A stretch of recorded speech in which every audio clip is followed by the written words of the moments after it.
22 నెలలు 802 ప్రాజెక్టులు వచ్చాయి. 20,74,000 కోట్ల రూపాయలు పెట్టుబడులకి ఒప్పందాలు జరిగాయి.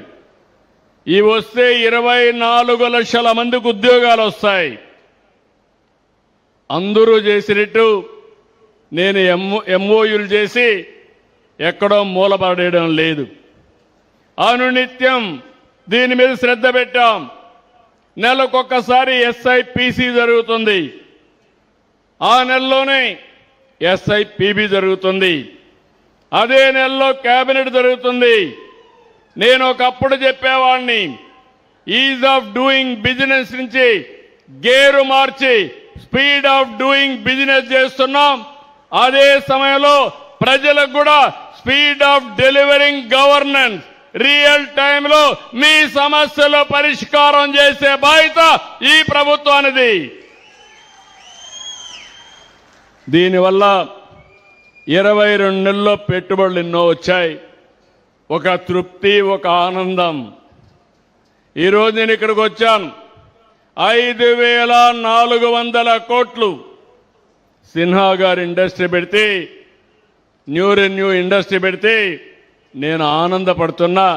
దానికి కారణం నన్ను నమ్ముకున్న నా ప్రజలకి ఉద్యోగాలు వస్తాయి, ఈ ప్రాంతం అభివృద్ధి అవుతుందని చెప్పి కూడా నేను మీకు తెలియజేస్తున్నా. 25, 26 దేశంలో పెట్టుబడులు చూస్తే 25.3% మన రాష్ట్రానికే వచ్చాయి. ఒక్కసారి గుర్తు చేసుకోండి, 19, 24 ఇండస్ట్రీస్ ఈ రాష్ట్రంలో పెట్టిన వాళ్ళు పారిపోయారు, రావాలంటే భయపడిపోయారు. అవినీతి పెరిగిపోయింది, వేధింపులు పెరిగిపోయినాయి. ఎప్పుడు కూడా ఎక్కడ విశ్వాసం ఉంటుందో అక్కడే పరిశ్రమలు వస్తాయి. ఆ విశ్వాసానికి మారు పేరు, చిరునామా ఆంధ్రప్రదేశ్ అని మరొక్కసారి విజ్ఞప్తి చేస్తున్నాను. ఇదే ఎన్డీఏ బ్రాండ్. ఉద్యోగాల కోసం మన వాళ్ళు బయట పోయే పరిస్థితులు లేవు. మీరేదో హైదరాబాద్కో చెన్నైకో పోవాల్సిన అవసరం లేదు. ఒక రోజున వాళ్ళు కూడా ఇక్కడికి వచ్చే పరిస్థితి తీసుకొచ్చే బాధ్యత ఈ ప్రభుత్వానిది. ప్రజలు కూడా ఆలోచించాలి. 22 నెలల క్రితం ఉత్తరాంధ్రలో ఎటు చూసినా అభద్రత, భయం, ఆందోళన, మానసిక క్షోభ. 2024 మీరేసిన ఒక్క ఓటుతో మీ రాత మారిందా లేదా అని మిమ్మల్ని అడుగుతున్నా. నాడు ఉత్తరాంధ్రలో ప్రొక్లైన్లో కూల్చివేతలు, నేడు అవే ప్రొక్లైన్లతో అభివృద్ధి పనులు. నాడు ఉత్తరాంధ్రలో తప్పుడు రిజిస్ట్రేషన్లు, భూ కబ్జాలు, నేడు ఆ భూమిలోనే ప్రపంచ స్థాయి సంస్థలు వచ్చి రిజిస్ట్రేషన్ చేసుకుని ప్రారంభోత్సవాలు చేసే పరిస్థితికి వచ్చాం. ప్రకృతి వనరులు దోచిన పాలకులకు, ప్రకృతి వనరుల్ని సంపదగా మార్చే ప్రభుత్వాలకు మధ్య ఉండే తేడాను మీరు గుర్తించాలి. ఏది విధ్వంసమో, ఏది వికాసమో మీరు తెలుసుకోవాలి. ప్రజాప్రభుత్వంలో ఉత్తరాంధ్రలో ప్రతిరోజు పెట్టుబడుల పండుగ జరుగుతా ఉంది. ఆర్సెలర్ మిత్తల్ స్టీల్ సిటీ వచ్చింది, ఈరోజు న్యూ రెన్యూ వచ్చింది. రేపే ఈ నెల 28న విశాఖపట్నంలో $15 బిలియన్ పెట్టుబడితో అతి పెద్ద సంస్థ విశాఖపట్నానికి వస్తా ఉంది. ఏ డేటా సెంటర్ వస్తుంది. భోగాపురం ఎయిర్పోర్టు జూలైలో ప్రధానమంత్రి గారు కూడా అడిగాం. జూలై మొదటి వారంలో ఇనాగరేట్ చేస్తున్నాం. పోర్ట్లు, ఎయిర్పోర్ట్లు, హైవేలు, సాగునీటి ప్రాజెక్టుల్ని పూర్తి చేస్తాం. నేను ఈ సభలో చెప్తున్నాను, ఇండస్ట్రీస్ వస్తున్నాయి. ఈ జూన్లోనే వర్షాలు పడతానే గోదావరి నీళ్లు ఉత్తరాంధ్ర సుజల స్రవంతి ద్వారా ఈ ప్రాంతానికి తీసుకొస్తున్నాం. ఇక్కడ ఫార్మా అభివృద్ధి చెందుతా ఉంది. లారస్ ల్యాబ్ కూడా 5,000 కోట్ల రూపాయలు పెట్టుబడుతున్నారు. నక్కపల్లి డ్రగ్ పార్క్ కూడా వస్తా ఉంది. మోడీ గారి మద్దతు విశాఖ ఉక్కును కాపాడాం. రైల్వే జోన్ తొందరలోనే ప్రారంభించుకుంటున్నాం.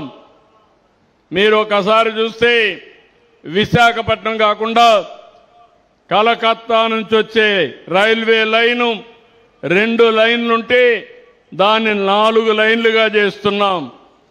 అక్కడి నుంచి ప్రతి ఒక్క పోర్టుకి కనెక్ట్ చేస్తాం. కార్గో కానీ అదే మాదిరిగా ప్యాసింజర్స్ కానీ వెసులుబాటు వచ్చే విధంగా ఫాస్ట్ ట్రైన్స్ కూడా వచ్చే పరిస్థితి వస్తుంది.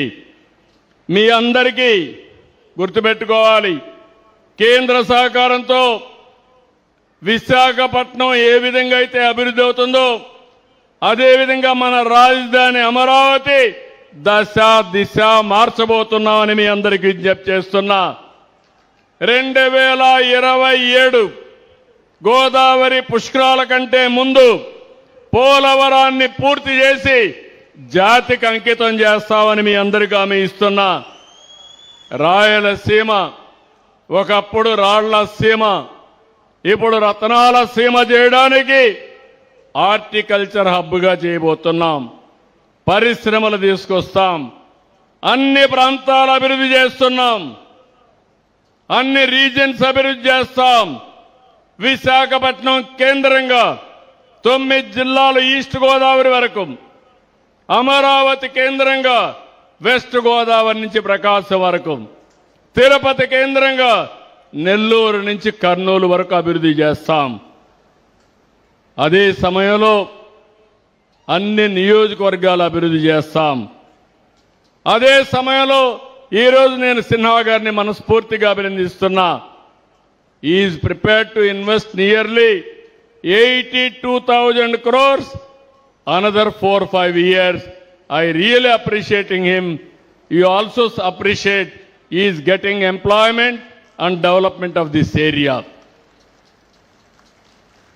మనం అన్నీ చేస్తా ఉంటే ఇన్ని అభివృద్ధి కార్యక్రమాలు ఇంకా మంచి కార్యక్రమాలు చేయాలంటే రాష్ట్రంలో మాత్రం ఒక పార్టీ ఉంది. నేను ఆ పేరు చెప్పకూడదు, ఆ పార్టీ పేరు ఐడియా ఉందా తమ్ముళ్ళు అని అడుగుతున్నా మీ అందరికీ. కాబట్టి నేను చెప్పను. ఆ పార్టీ ఫ్రస్ట్రేషన్లో ఉంది. ఆ పార్టీ బ్యాచ్ నేరాలు ఘోరాలకు తెగబడుతున్నారు. అసెంబ్లీకి రారు, బయట వస్తే అరాచకాలు చేస్తారు. నిన్నే కడపలో చూశాను. నేను చెప్పకపోతే శుభ సందర్భంలో కూడా ఈ రాష్ట్రంలో జరిగే విషయాలపైన మీకు చైతన్యం ఉండాలి. అప్పుడే అప్రమత్తంగా ఉంటాం. చరిత్రలో కూడా మీరు చూడండి, ప్రతి సంవత్సరం చరిత్రలో జరిగినటువంటి విషయాలన్నీ నరకాసురుని వధ చేస్తే దీపావళి పండుగ చేసుకుంటాం. దానికి కారణం అలాంటి వ్యక్తుల్ని గుర్తుపెట్టుకుంటేనే మంచి జరుగుతుందనే ఉద్దేశంతో అప్రమత్తంగా ఉండాలని చేస్తాం. నిన్నే కడపలో దస్తగిరి అనే వ్యక్తిని చంపేశారు. చంపిన తర్వాత ఇన్వెస్టిగేషన్ చేసి ఎవరు తప్పు చేస్తే వాళ్ళపైన యాక్షన్ తీసుకుంటాం. కానీ వాళ్ళు చేసేది చూస్తే వివేక హత్య తరహాలో మోసం చేయాలనుకున్నారు.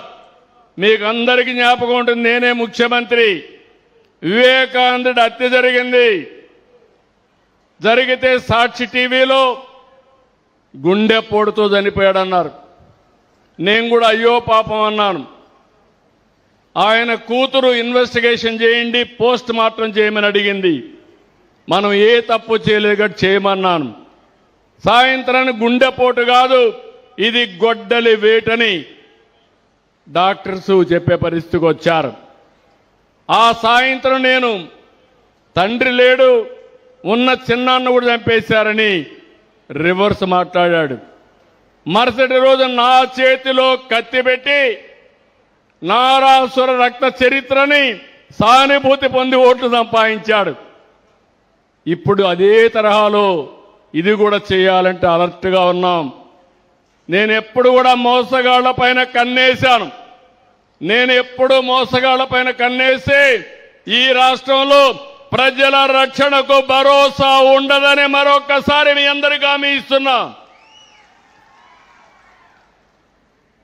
డబ్బు కోసం సొంత పార్టీ నేతలను సైతం కడతీర్చే కిల్లర్ పార్టీ ఆ పార్టీ. వాళ్లే చంపుతారు, వాళ్లే పరామర్శిస్తారు, అపోజిషన్ పైన నేరం పెడతారు, వాళ్లే న్యాయం చేయాలని డిమాండ్ చేస్తారు. ఇది కూడా అదే మాదిరిగా చేసే పరిస్థితికి వచ్చారు. వీళ్ళ మేనమామ ఉన్నాడు, వాళ్ళ మేనమామ శిష్యుడు ఒకడున్నాడు. వీళ్ళందరూ కలిసి దొంగ వ్యాపారాలు చేసి, అవినీతి వ్యాపారాలు చేసి ఆస్తుల పంపకంలో అతన్ని చంపేసే పరిస్థితి వస్తారు. ఇది ఒకటి కాదు, ఇలాంటి చాలా జరుగుతున్నాయి. ప్రజలందరూ గుర్తుపెట్టుకోవాలి, నేను చేసేది రాజకీయ నాయకులతో కాదు, నేరస్తులతో రాజకీయం చేస్తున్నాం. కానీ నేను భయపడను. మీ అందరికీ తెలుసు, మీ ప్రాణాలు కాపాడడానికి, ప్రజల ఆస్తులు కాపాడడానికి ఒకప్పుడు తీవ్రవాదులతో పోరాడితే అదే తీవ్రవాదులు వెంకటేశ్వర స్వామి సన్నిధిలో 23 క్లేమోర్ మైన్స్ నా మీద బ్లాస్ట్ చేస్తే సాక్షాత్తు వెంకటేశ్వర స్వామి ప్రాణభిక్ష పెట్టాడు తప్ప ఇంకోటి కాదు.